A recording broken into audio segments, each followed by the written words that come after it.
So next up, the question of at what point do you decide to specialize and go deeper or to go broader and add more services? So we'll have Noah Elkin, our new managing editor, with Sharon Rowlands from ReachLocal, Jason Richelson from Shopkeep, and Angus Davis from Swipely. Welcome.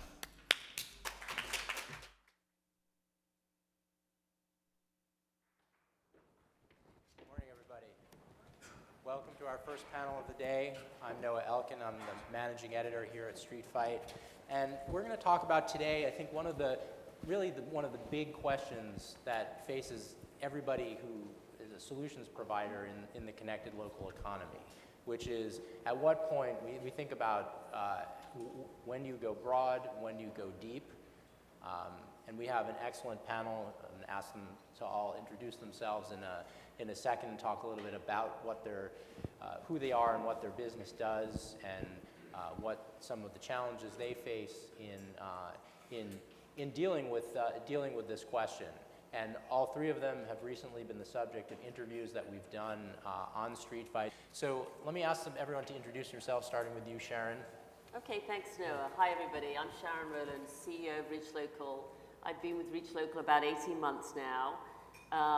So ReachLocal was founded over 10 years ago, and really for the first 10 years of its life, really focused on search engine marketing and really rode that sort of digital growth wave as local businesses migrated away from print to online in terms of getting discovered.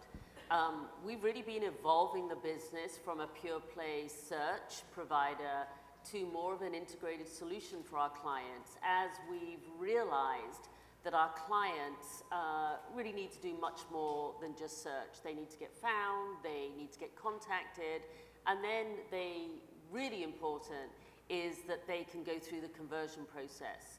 And so we really marry together social presence with digital advertising and then really software and tools to help our customers do a much better job in lead management and actually driving the conversion process.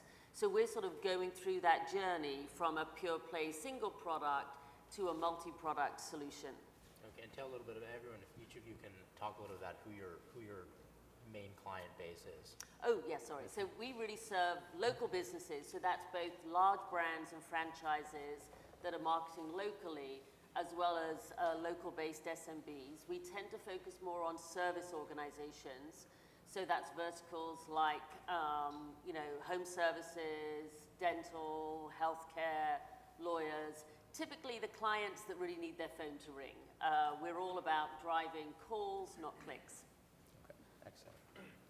I'm Jason Richelson. I'm the founder of Shopkeep, and we do point-of-sale software, cloud-based and iPad-based for small businesses, meaning restaurants, coffee shops, bakeries, and retail stores.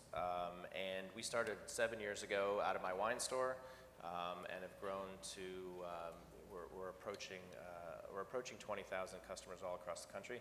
And we do have multiple verticals of customers but all generally independent. So these are single location, 2 or 3 location type customers in different types of verticals. My name's Angus Davis. I'm the founder and CEO of Swipely. We provide tools that help local businesses better understand their customers and grow sales by combining analytics and payments. And this topic is interesting to me because we've actually become more vertically focused, where in the past we were more of a horizontal solution for all types of local merchants. What I would say today is that we're almost singularly focused on being a general manager in the cloud for restaurants, where we help restaurants know every guest and track every penny. Our typical customer, like most restaurants, is independent. 7 out of 10 restaurants in the US are single unit operations. Unlike, though, the typical restaurant, our restaurants skew a little bit larger. So our typical customer does about $1.5 million a year in gross sales. We've been growing the business very aggressively. I think we have something north of about $6 billion in annual sales under management on our platform currently. All right, great. Well, one thing to think about, and what is sort of the question when we're thinking about serving this SMB market, each of you has slightly different, there's some overlap, but slightly different focus in terms of your client base. But thinking about your client base is, what is really table stakes in terms of serving that audience? What's the building block for really landing clients, and then before you even think about that sort of expansion phase? All right, well, a lot obviously depends upon your economics of your business, right? I mean, in sort of determining where to focus, I mean, ultimately you want a growing business, and at some point you want to be able to make money out of it, because that's when you really have great value. And obviously that's always the goal of a CEO, right, is to sort of create value for your shareholders. I mean, for me, I think you really have to assess your cost of sale and where you really place your bets in terms of, are you really going for a land grab, i.e. you're going to sort of try and get as many base customers as possible and market share, and then from there build, or are you really going to focus on really trying to get your ARPU, so your average sales per customer, up higher by penetrating and doing a lot more of what they need. You know, at ReachLocal, we really started with search, and we built a very strong, large base of customers, and you know, that was a really core requirement, because ultimately at the end of the day, the most important thing a local business needs to do is to get customers. And search still today is one of the most effective ways of doing that. But as we built a strong base, we were then able to understand our customers more and what else they needed, and then start to grow our penetration with additional services from web presence, social media, SEO, and then software and tools. And so start to sort of build up the average revenue per customer that we had. Right, I imagine in your case there was some natural demand based on the evolution of search, what you needed to provide to your customers in terms of ancillary. Absolutely, I think if you think about it, I mean, almost, we went from print to search to digital, and almost it was very easy. You just had to get found on Google, but now digital itself is fragmenting. And you have multiple areas, whether it's search engines, whether it's apps, whether it's social. So actually life is now getting more complicated, again, for small businesses. Never gets easier. It's very hard. I mean, I also own a small business. I still own a wine store. And I mean, I'm just amazed, and I do that because it helps me understand all the tools that are available. And a lot of these small businesses, I mean, some of these tools I don't understand how to use. I assume you use Shopkeep in your store. I do use Shopkeep in my stores. I actually have 2 wine stores. But it gets me to try a lot of tools, marketing tools. I haven't really used any of those yet. But it's a lot of these small businesses, the biggest problem with them is having them learn how to use software. I mean, even when we go to trade shows, like Coffee Fest is a great one for us. You have to bring it down to, what is cloud? What does that mean? Like they're just not onboarding software like I do, and that's really a big hump to get over with a lot of these independent single location type businesses. But the one thing they need is credit card processing and point of sale. They know they need that, and then they need payments. Our customers, of course, are brick and mortar, so they don't necessarily need the marketing, because they're going to open their door and people will eventually talk to them, and they'll use Yelp. But they still need marketing tools. But more point of sale and payments are more important to them. And that just shows that verticals aren't going away. I mean, you can be a payment provider, which can go across all verticals, but you still have to focus, I think, within that in order to really serve those customers. I think to build on something that Sharon was saying, if you're building a business that targets the SMB market, a key question is, can you acquire those customers in a sustainable way? And in a SaaS business, a software as a service business like ours, and I imagine a similar type of metric would apply in an advertising business, you kind of measure, is the juice worth the squeeze, by comparing the cost of acquiring a customer to the expected gross margin contribution from that customer over time. And you would hope to get back the cost of acquiring a new customer within about a year on a gross margin basis. So what you want to avoid are these businesses that sort of are hope for some sort of miraculous change in behavior, right? Like, oh, we're going to go out and spend all this money to acquire customers to, I don't know, like for instance, like pay in my store using beacons and a magical app that I will install on my phone. The problem with that approach is that nobody's actually going to do that, or not a meaningful number of people are going to do that. And so you're praying that there's some sort of miracle that's going to happen in the future, some sort of massive seismic shift. I think one of the things that I like to build on what Jason was saying about how we've chosen to enter the market is we're disrupting something big that's already there. They already need it, and they have to pay for it. It's either, in Jason's case, the point of sale system, or in our case at Swipely, we're disrupting the legacy payment processors, who, by the way, suck. And the last thing that they're going to offer a restaurateur is the opportunity to provide great hospitality or to run better shifts. And the fact that we're able to do that with our platform makes it so that it's bringing a gun to a knife fight. The way I describe it is in the fight between, and this is a phrase that I learned from Jim Barksdale at Netscape, in the fight between the alligator and the bear, the winner is determined by the terrain. And the people we're disrupting, that we're replacing, they're in the swamp.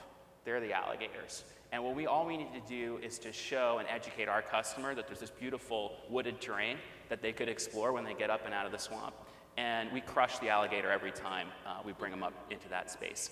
So I think that those are things to be thinking about, like enter a market with a sustainable go-to-market strategy and consider trying to disrupt something that your customer already pays for, but that sucks. And to that point, though, I mean, one of the things that we've learned at Shopkeep, though, is, and I didn't realize you only focus on restaurant, or you're majorly focused on restaurant, but you have to be able to talk to those customers. So going horizontal is sexy, and land grab is a very expensive word. But unless you really it really comes to your salespeople. They need to be able to talk to those customers. Your product has to fit those customers, obviously, even if you have multiple products, but you have to be able to really understand those customers so you keep them. Because you can do land grab and you acquire the wrong customers and you lose, your churn goes up. And that's why you still have to have that vertical focus so you can really understand those customer bases. Yeah, and Jason, you raised a question, Angus, you also sort of spoke to this, the question about education. Right? So how much of what all of you do is focused on educating the customer, not only about the solutions that you provide, but how the solutions you provide are better than the legacy systems that they may be accustomed to and may not work as well as the alternatives, but they are the legacy systems that have a certain place in the ecosystem. Yeah, we call our sales team is called point of sale specialists, because their job is to educate people and help them pick the right point of sale, which Shopkeep isn't always the right point of sale for their business. That's a very different approach than credit card processing guys or even point of sale companies, old school point of sale companies. So yeah, there's a lot of education that goes, a lot of content marketing. We do a lot of content marketing to educate these small businesses. And there is a lot to learn to figure out how to turn on these systems. I give a talk actually at trade shows about how to use cloud-based systems in your business. And it's not Shopkeep, it's Shopkeep plus, phone systems plus all these things that you can just turn on, try them, see if they work for you. Because it really is, they don't even think about that. They'll go call Verizon and get a phone when they could call RingCentral and get a phone that actually has voicemail, that has, has different messages based on the time of day for the same price. So there's a lot of education involved. But, slowly, it's still very early days. In small businesses are getting started by younger and younger people who are just used to using technology. So, what I would say is that traditionally the restaurateur, who's my target customer, hasn't adopted a lot of new technology for one of a few reasons. Either one, it's not a hugely profitable, high profit margin type of business, right? It's not like, for instance, Merrill Lynch, where they're just swimming in profits and they can go out and buy all the latest new technology. Second is that typically my customer doesn't have a lot of technology sophistication. She didn't get into this business because she's a computer nerd. She got into it because she provides great hospitality. And third, and most important, is that my typical customer...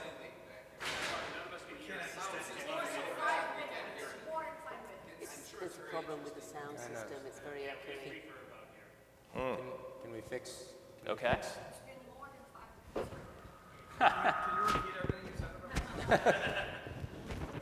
There's an echo in the system. Okay. Is it affecting all of us or just me? That's better. It's a little bit better now? It's a little bit better. I can give you the Cliff's Notes. Not a lot of money. not a lot of technology sophistication, and most importantly, no time. These folks don't have time to become an expert on your software product. So you have to find a way to help them solve their problems without asking them to spend a lot of time. Because the number one thing a small business owner will tell you in any vertical is that they feel overwhelmed and they don't have enough time to do it all.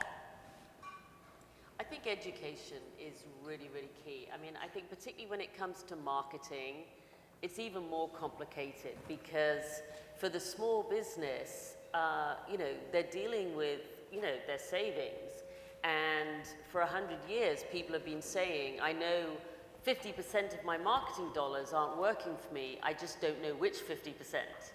And so actually, one of the things we're really focused on educating is that actually with analytics and attribution, you can actually now start to understand what your marketing dollars are doing for you and start to do a much better job making sure that every dollar counts. And so we've been putting a lot of emphasis around education in that area. I think the other thing linked to education is how much service you need to give the small business. They don't have the time and they often don't have the expertise.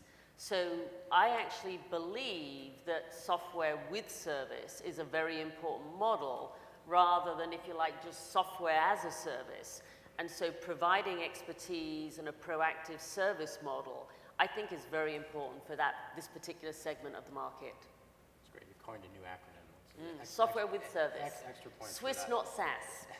Excellent.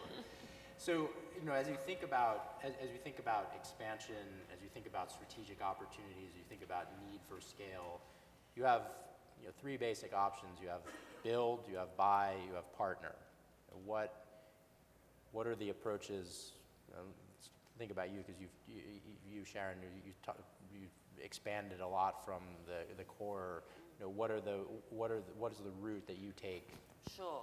So I suppose in the last year and a half we've done all three. We've bought, we've partnered, and we're building. And from my own perspective, I mean, it really starts with your target customer and really making sure you understand the needs of the customer. And you're really identifying the places where you're going to invest, where you can build a sustainable value proposition.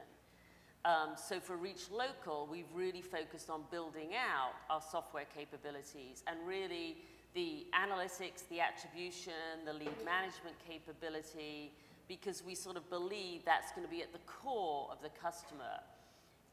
Then we've partnered in areas, for example, we have a partner for our in-app advertising capability because we see that as an area the small business needs and is moving into, but maybe it doesn't have the scale that an investment from our perspective would pay, so it makes sense to partner. And then if you see a core capability that your customer needs, and it's an urgent capability, well, you may want to acquire that because if it takes you 2 years to build it, it's going to be too late. It's too late. Right. But I really think it's got to start with really making sure you understand your customer and you're prioritizing their needs against your capabilities. And we made an acquisition of a point-of-sale system for restaurant because it is a very different vertical, very different product, and it getting us to market much faster in that area where we were not as strong. So, so we're doing both, building and buying. I think once you have a good understanding of your target customer and what the unique value is that you're seeking to provide, it becomes pretty quickly apparent what types of other players in the ecosystem would make for the strongest partners. So, for instance, in our case, we're focused on helping restaurateurs, and there are certainly many complementary tools in that space. If you have a sustainable go-to-market strategy, meaning the juice is worth the squeeze on your cost of customer acquisition, then I think generally what you're looking to do is feed the top of the funnel faster, or provide deeper engagement to your customers so as to reduce churn. And so you'd be looking to partner with companies that could either help you get out in front of more customers more quickly at the top of the funnel, or could help you reduce churn. In my particular business at Swipely, we're more focused on top of funnel right now. We enjoy extremely low churn. So for us, the focus, very high engagement. So for us, the focus is partnerships that can help us get in front of more customers more quickly. Okay, so you mentioned go-to-market. I think this is something that we all talked about a little bit last week in preparation for today. What are some of the challenges that you face in, we talked about education a little bit as educating the prospective customer. What other challenges do you face as you try and broaden or deepen what the solution that you're offering? I think one of the biggest challenges today is getting the attention of the local business because the market is very competitive. I think the statistics, they're getting up to 40 calls a week. Our own surveys. Your own survey, right? Indicates that they're getting right. an extraordinarily high number of inbound requests. They are inundated, and I think that makes it very challenging. I actually think the days of cold calling are dead. Cold calling does not work anymore. It's an unprofitable model. And yet so many companies are still focused on that. So I think you have to find a way of creating awareness and demand outside of that traditional sales model. I would totally agree. We've started as all inbound. We tried cold calling. We've tried outbound, and it's never really worked. The product that if they have something, it's working, they're not going to change it. So you have to be there when they're looking for point of sale, and you want them to call you, and you got to answer the phone right away when they call you. All right. So you mentioned content marketing. What are your primary outreach strategies tactics that you're using? A lot of online. There's definitely traditional online methods, search and content and retargeting, but a lot of content, and then trade shows. And we want to make sure our brand is out there so that when people I need a point of sale, my system crashed or whatever, that we're there, or they're opening their store, they find us first, and then we answer the phone right away. And that has been how we started, and we're continuing to go that way. And I think it is the only way. As a small business owner, I know, because you don't answer the phone. When they say, "Can I talk to the manager?" the manager answers the phone and says, "Sorry, he's not here." So. And that's the same thing I did. I'm never here. I'm not there. I'm not answering the phone because there's only someone coming to sell me something, and it's usually credit card processing. So. Or Groupons. Yeah. Those guys I think are done. Yeah. Doing that, but it's usually credit card processors. But that's also changing now. The guys selling credit card processing the old-fashioned way, they're having to change their model. We look at our customer acquisition and we look at what the win rate is based on different ways that those customers come into us, right? So obviously, the best is going to be when you have a warm referral. We'll win 2 out of 3 of those opportunities. But from inbound marketing, we also enjoy a really high win rate too, in the range of 40 to 50%. The challenge is that our target customer, the restaurateur, she might not actually be as digital as the people in this room. What do I mean by that? She's probably less likely to be on LinkedIn.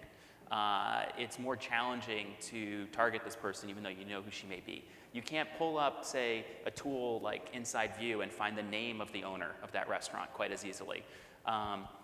Even things like look at the support inquiries. The support inquiries that we get from our existing customers, something like 70% of them happen via phone call as opposed to email. So think about that, right? When's the last time you actually looked forward to calling a customer support line? Well, 70% of our customers choose to contact us over the phone rather than email.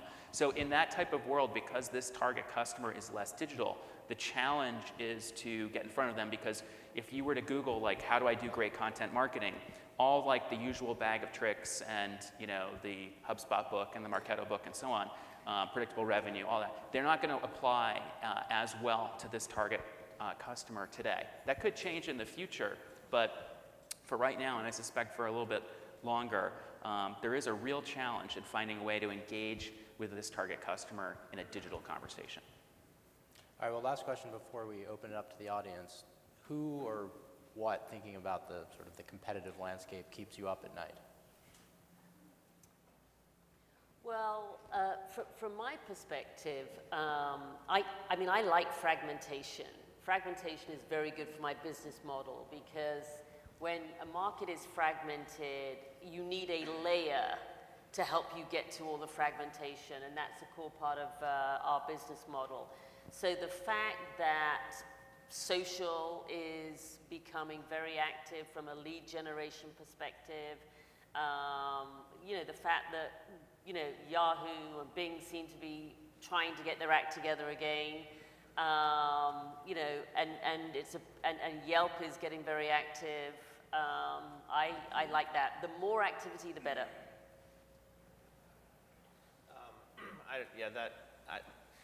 I don't worry about that as much. If you're focused on your customer and offering product that your customers want and need and giving them service that they need, you can build a good business. So no one's going to come in point of sale. No one comes in and just all of a sudden takes over the market. It is a very sticky product. It doesn't change very easily. It's a slow build and a slow grow, which is a great thing. If you can stick it out and be a good product and have happy customers, you'll grow very well and build a big business. Yeah, I would say you've got to focus on your customers and what you can do inside your own building rather than competitors. I think most of us are offering very innovative solutions to our customers, such that it's not so much a Coke versus Pepsi competitive situation as it is educating our customer about why they can benefit from the value we can uniquely provide. And so our bigger challenge isn't so much beating the competition as it is winning in that conversation with our own target customers. Excellent. Well, I'm glad you all sleep well at night. That's good to hear. Let me open it up to the floor for questions from the audience. There are people coming around with mics. People want to raise their hand if you have a question. We have one back here.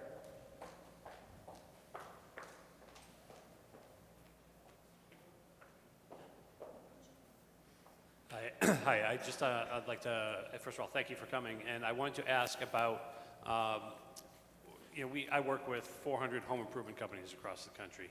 And one of the things that we've had to do has oddly nothing to do with software or online services. It has to do with answering the phone, which is one of the biggest issues that our clients face. We've had to start our own call center for this. And I'm wondering if you have seen the same thing among your customer bases where you get them to the 5-yard line, but it takes that extra push via the phone to really get in. And in terms of retaining customers, it's been a huge, huge win for us. And I wonder if you have seen some things out there that might help everybody. I think that's a really great point.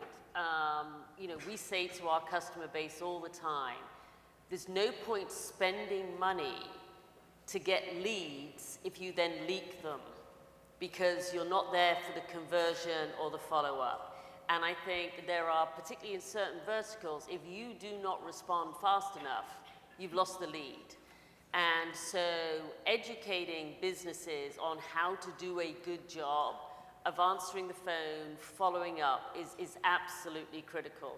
And I think it's one of the ways we can help small businesses really effectively is by showing them how they get those leads through the conversion funnel to become real customers.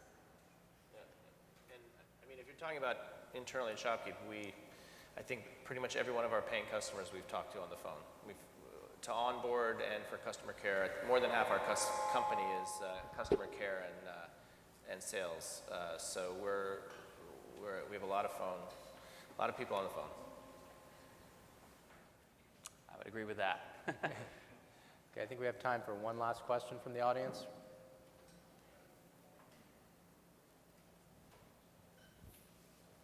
No one? Oh, we have one here in the front. Yes, I'm just wondering if any of you has any experience doing any kind of deals or distribution partnerships with chambers of commerce or in downtown investment bids or any of those types of things. Sure. I could take that. We certainly have those types of partnerships. And we find among our target customer, the restaurateurs, one of the things that's very important, like if you were to read my buyer personas for these different types of folks, one of the things that's really important to them is engaging in their own communities. You'll find they're very active in various local philanthropy efforts and participate. They don't view the restaurants up and down the street necessarily so much as a direct competitor, even though they are, as sort of kindred spirits, brothers in arms, if you will. And so those types of relationships can be good. Oftentimes, that'll give you an opportunity to send a quick email out or something like this and engage in that digital conversation that is so elusive in this space. That said, it's not, it's sort of a nice to have thing. It's not like, I wouldn't base my go-to-market strategy on partnering with these local groups. They're not going to do the job of selling it for you. And if you look, like when you go in a restaurant, you look around, you see the linen tablecloth, the napkin, the point of sale system, the payment processing, the potatoes, the people that were hired. Pretty much every service that you just saw right there was sold through direct sales. About the only thing that customer actually clicked a button to buy was probably like her cable internet connection or something. Everything else had to be sold by a salesperson, and that's just the way it is today in a local market. Yeah. And I was on the board of a bid, and also Chamber of Commerce for my stores, and they're not organized in such a way that they can really help your business reach customers. It's good to be part of them and maybe sponsor them just to get your name out, but they're not organized to help you, and they won't be able to. Great. Thank you all very much. Thank you for your questions. Please join me in thanking Sharon, Jason, and Angus.